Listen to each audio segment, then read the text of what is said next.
Hi everyone, it's Dr. Kamari Valentine here. Welcome to my podcast and thank you so much for joining me. I thought I would start today's podcast taking just a minute to reflect or tap in an inspiration from one of my cards. Many of you will know that I have a set of 90 mindfulness-inspired self-care cards, and there are 5 different types of cards within that card deck.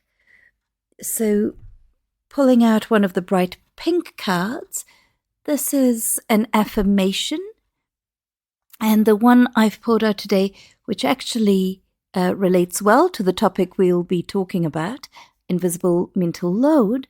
I think this is brilliant. This card says, "Those most in need of my boundaries might test them the most." And so what I'd like to do is invite you right now to take a deep breath in and to sit with what this card brings up for you, that those most in need of your beautiful boundaries might struggle against them, might oppose them, might not accept them. Rather than reflecting on them, what I'd like to invite you to do is notice your capacity for boundaries. It's really sitting with this for a little bit longer, noticing your feet on the ground. Deep breath in and breathe out. And I'd be really keen to hear what that brought up for you and whether you agree. This, as I mentioned, relates well, I think, to the idea of the invisible load. Okay, and specifically about how that inner critic might connect with feelings of exhaustion, might connect with sleep deprivation, and also progesterone. And I'll tell you why I started thinking about the progesterone. But first, let's have a wee discussion about what the invisible load is. I'm moving between several screens here to bring up this paper, which is actually available freely to download. It is The Mental Load, Building a Deeper Theoretical Understanding of How Cognitive and Emotional Labor Overload Women and Mothers. It is by Dean, Churchill, and Rupana. I hope I'm saying her name right. Published in 2021. And what the authors point out is that this idea of the mental load has really been in the public eye, especially since the COVID-19 pandemic and people trying to work from home. They argue that there are 3 characteristics of the of the mental load. It is invisible, out of sight, in that it happens internally and yet results in a wide range of labor. Second, it has very diffuse boundaries in that because it is internal, it can be brought into work settings, into leisure, into sleep time. And the third characteristic is that it is enduring, in that it is never done because it is about caring for those we love. This article is extremely interesting, and some of the definitions of core concepts are, I think, of interest, including talking about emotional labor, the work of anticipating, thinking, and caring about family needs and feelings. There's a social component to that, surface management, about controlling your own emotions, and discussion about the regulation of emotional display in a household. For example, caring about the emotions of, for example, your children or partner, and so on. So this mental load is not just about thinking. It is about constantly scanning, anticipating, deciding, and remembering what to do. I was inspired to record this podcast, I forgot to say, because I was really lucky to do a talk to St. Bridget's School in Dunedin yesterday. Shout out to a really awesome school and a brilliant group of people. And I talked about deeper self-care, filling your own cup, and of course, about the inner critic. Something I talked about, though, in that talk that had become clearer to me in preparation was about how much we deal with threat. So as women and mothers, we are constantly on the lookout, and our nervous systems may be looking out for threat without us really using that word to talk about the sensation, that hypervigilance, that sense that we're trying to prevent something bad happening, and that threat comes from all directions, including the inner critic that tells us that we're not doing as well as we should be doing, as well as other people are doing. So that sense of trying to avoid danger may be more affective or physiological than necessarily something objective. And when I said scanning, that's what made me think about this hypervigilance. So mental load is about holding who needs a costume for school. The contents of the lunchbox, the kids will actually eat it. Maybe there's been a flare-up of asthma or eczema in your family, and in this season, it's winter right now here in the Southern Hemisphere. Maybe that creates a whole lot of additional tasks. Is somebody coming over, and do you need to do some cleaning? Even if somebody's involved, are you responsible for delegating that? This is executive functioning. This is about planning, preparation, organizing, often without adequate rest, and it's mentally exhausting.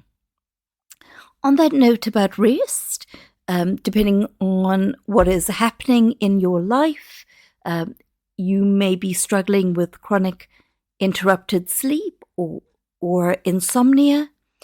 And unfortunately, sleep affects working memory, which is about holding those multiple tasks in mind, emotion regulation. You might have a shorter fuse, feel more tearful, feel more emotional, as well as resilience to that inner critic.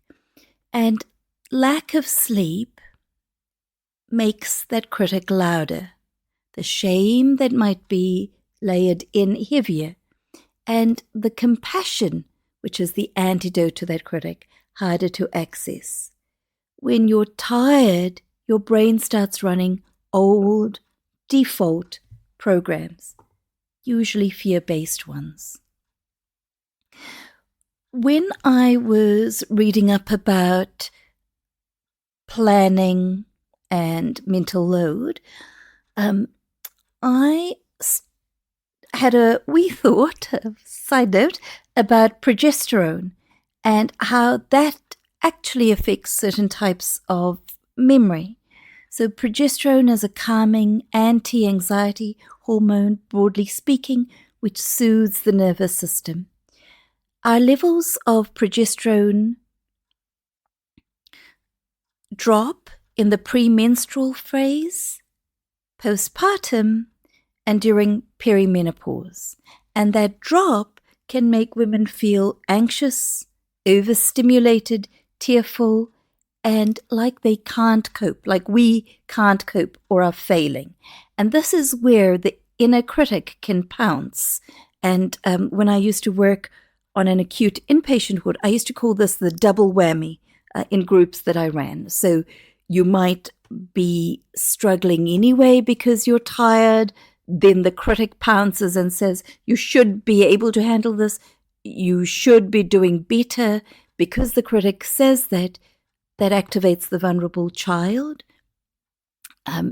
You feel vulnerable, ashamed, anxious, overwhelmed, in that state of hypervigilance because you feel that way the critic pounces, and so on and so on. So when you're exhausted, overloaded, and potentially hormonally vulnerable, it's not just that healthy adult in you who is suffering, it is that inner child who might feel unseen, unsupported, and desperate to be cared for. But your inner critic might step in to keep things in control, often through harshness, or shame. Those shoulds typically carry that sense of shame. So, what might we do when we can't change the load? And I would have a question mark about, can you change that load? Just because the critic says you have to do these things, do you have to do them? So, if you have to do them, or if you, should I say, choose to do them, here are some ideas. Number one, call it out, name it. You might label it as cognitive fatigue, not weakness. Watch those shoulds that you have. So soften the critic, or see if you can switch to that compassionate self. You might say, of course I'm tired. I've been carrying so much, really validating those feelings. Validation is the antidote that many of us seek.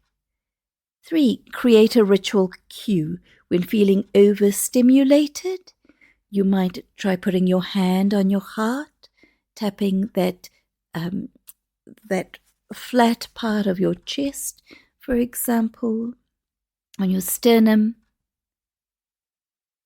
Having a nourishing cup of tea, calming tea, or a short grounding breath. Something that allows you to build in a pause and helps reset that nervous system, even if it's for just a minute. The maroon deck of my cards, by the way, have a range of techniques like that. 4, you may find it useful to plan for hormone-sensitive days.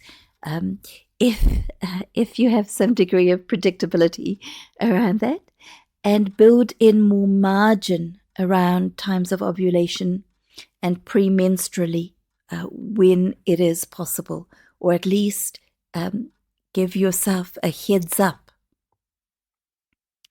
So my ideas for some journaling prompts, if you would like some, are when you feel overwhelmed or hard on yourself, might there be a reason, like sleep, hormones, the weight of what you've been carrying? And this reminds me of advice by Dr. Susan Nolan-Huxamer, who developed the concept of rumination. She really did an amazing body of research about rumination or overthinking.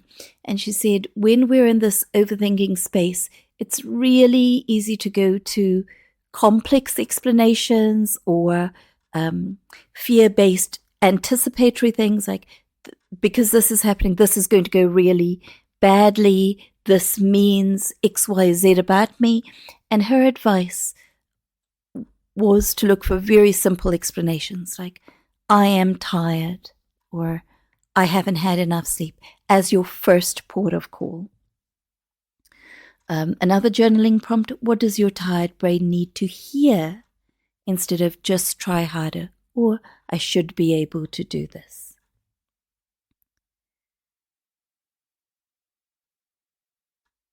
Some additional journaling prompts, if you're keen, is what am I holding in my mind right now that nobody else sees? When I'm deeply tired or overstimulated, what part of me is showing up, and what does he need? What does doing enough actually mean to me? What are 3 very simple sensory ways that I can soothe my nervous system? And what would I say to a dear friend who was carrying as much as I am now? And would I be able to offer even a wee bit of that to myself? Let's wrap up for today. I hope you found that useful or interesting. I'd love to hear what you think. Why don't we close by taking a minute to maybe let's tap in. Maybe a sense of validation, a sense of self-compassion. So noticing your feet on the ground and dropping your shoulders down and back. Perhaps you notice that they creep up with that sense of threat, those tasks. So dropping them down and back and tapping the sternum point. Noticing what you're carrying. Breathing in, filling your whole body with air. Letting your diaphragm move down. Seeing if that breath can reach to the very tips of your toes. And tapping. Deep breath in, breathe out. Wonderful. Thank you so much for doing that with me. Please feel free to share my podcast with anyone you think would benefit. If there is a topic you'd like to see me talk about, feel free to drop me a line. I most often am on Facebook as a platform. My handle is Dr. Kamari NZ. Until next time, take care and stay warm.